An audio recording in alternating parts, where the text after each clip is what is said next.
Hello everyone, Tim Taylor here with this school year's first T3 Technology Tips with Tim video. As last year, these monthly videos will be used to kind of share some technology tips with you. Hopefully you find them beneficial. If you have any suggestions, ideas, don't hesitate to email me throughout the year. As in the past, what I'll do is I will share a secret word with you.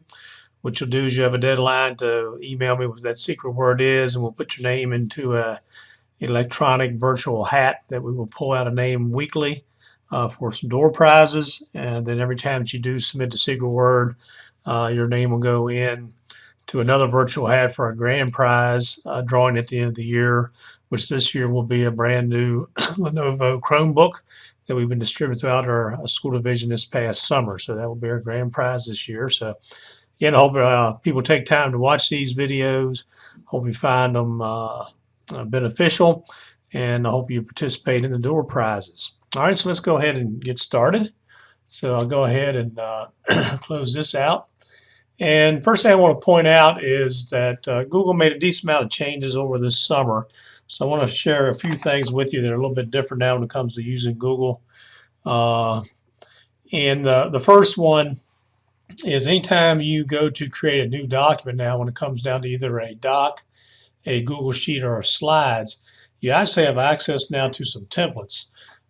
Before, I believe last year I actually showed you how you can actually add an app to Drive that you can actually look at templates. But the way you can access templates now is if you go here in the upper left-hand corner, you see it says Docs Home. If I click on that, it will bring up this window right here. And what it does, first of all, it shows you can start a new document blank, but it gives you an example of a letter, essay, etc. And if I click on more, it will actually show me more different templates that I could use, okay, via Google Docs. If I go and click this here, it will take me back.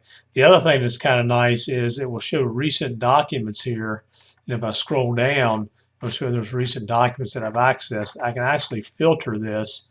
Right now, the default is owned by me. I can filter down owned by anyone, not owned by me. I like, of course, owned by me. So it's a way to get to your most recent documents as well from here.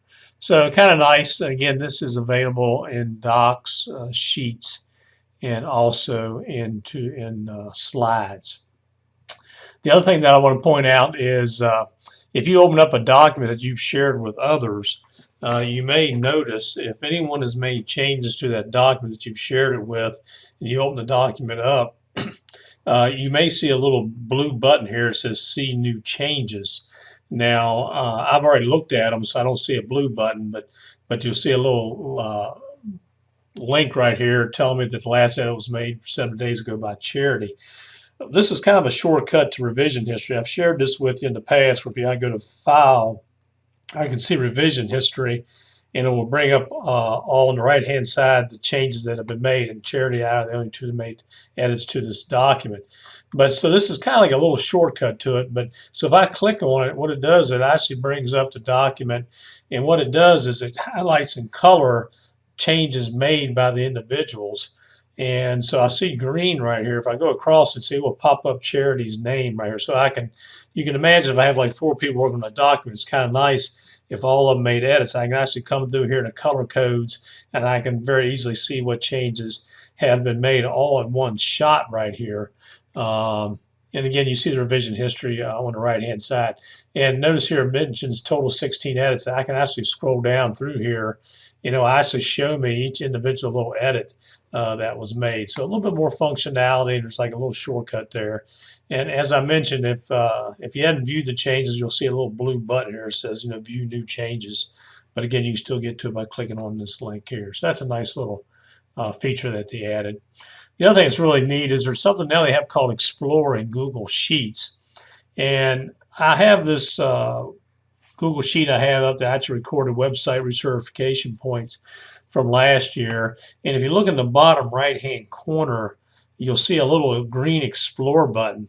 What Google has done here with this little app is it actually looks at any Google Sheet, and if it finds data that they feel they can create charts graphs with, it will automatically turn this little button green. Now, you may see it might be grayed out, and basically that is telling us is like, well, I really can't find anything that I can collect for you to put in graph form. But basically what this spreadsheet here has is via form. It gives a person's name, school they're with, how many points they got for recertification points for their website last year. And so if I click on this Explorer, what it does, it brings up again on the right-hand side here, and I'll make it create these line, bar, and pie graphs. It's pretty neat. So in other words, I can tell right here very quickly about Peter Muhlenberg had 12 people that submitted recertification points. And then Sandy Hook 5, Central 4. So it gives me nice little data there. Here's a histogram of points earned. In other words, there's 3 options, 10, 15, or 20. It shows me here that 9 got 10 points, 12 people got to 15, and 16 got to 20. And then I scroll down here, it gives me a nice little pie graph, all right, and tells me again percentages and how many people got points there, or recertification points for their respective schools. And you'll see 2 little buttons here. I can actually insert this chart into my sheet, or if I want to, I can go ahead and click it and it just magnifies and makes it larger.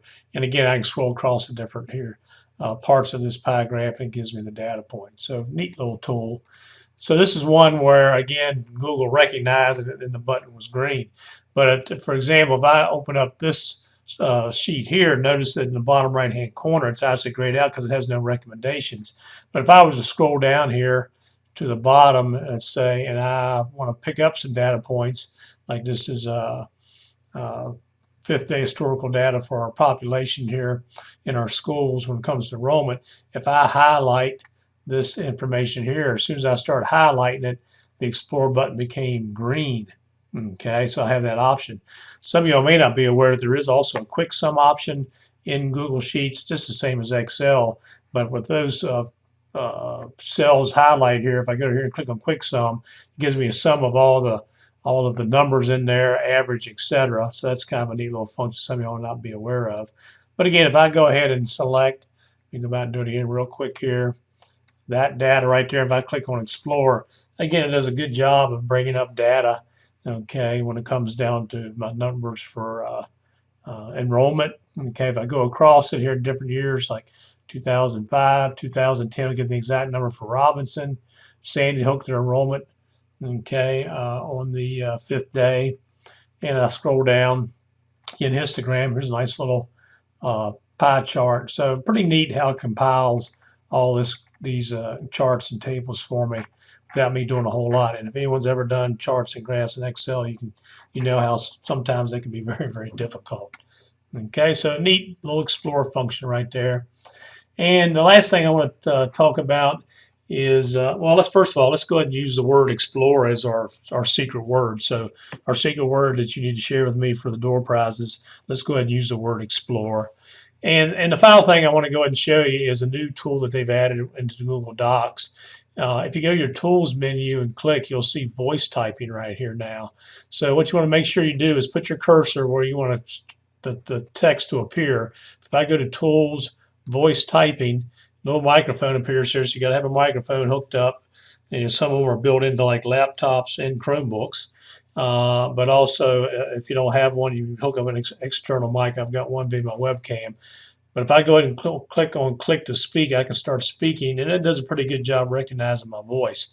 And you can actually say the punctuation to add that. So let's go ahead and give it a try here. Hello, everyone.